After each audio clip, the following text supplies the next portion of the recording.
हम ये करुणा सागर, ये जो 17 जून है, अब ये पूरा देश इस उम्मीद पर बैठा हुआ है, सिविक सोसाइटी की बात सर कर रहे हैं डिफेंस एक्सपर्ट हमारे, पर ये उम्मीद है कि हम एक कड़ा प्रतिरोध ट्रंप के सामने जाहिर करेंगे।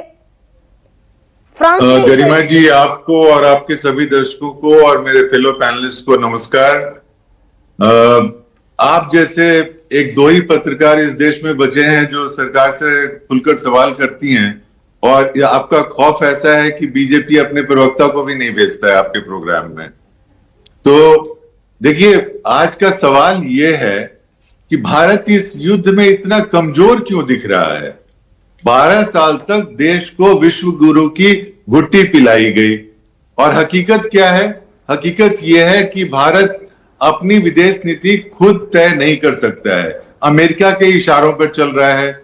जब हमारे पुराने साथी ईरान पर हमला हुआ, जब खमनाई की हत्या हुई, किसी भी युद्ध के घोषणा के पहले भारत चुप्पी बांधे रहा, क्योंकि हमारे प्रधानमंत्री को डर लगता है कि ट्रंप नाराज हो जाएगा। सीधे विक्टिम नहीं थे ना करुणा सागर। अब तो हमारे बच्चे अमेरिका की मिसाइल की जद में है और अमेरिका धमका रहा है कि मारेंगे निकलोगे तो।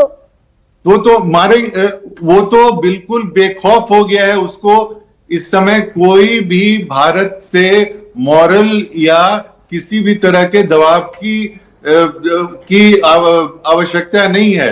वो देख रहा है कि भारत कोई भी दबाव, वो ट्रंप तो यहां तक कहता है, पता नहीं उसके पास प्रधानमंत्री का कौन सा फाइल है कि वो प्रधानमंत्री का करियर खराब कर सकता है। तो जिस प्रधानमंत्री का करियर अमेरिकन राष्ट्रपति के हाथ में हो, उससे आप उम्मीद कर रहे हैं कि वो प्रधानमंत्री पेरिस में ट्रंप के सामने आंखें दिखाकर बात करेंगे। वहां पर फोटो ऑप्स होगा और इसके अलावा कोई भी नहीं होगा। आपने जैसा कहा कि जब ऐसी ही घटना पहले हुई थी, तो उस समय यही प्रधानमंत्री जब गुजरात के मुख्यमंत्री थे तो इनका स्टैंड अलग था। प्रधानमंत्री बनने के बाद मना कर दिया था अमेरिकी डेलीगेट से।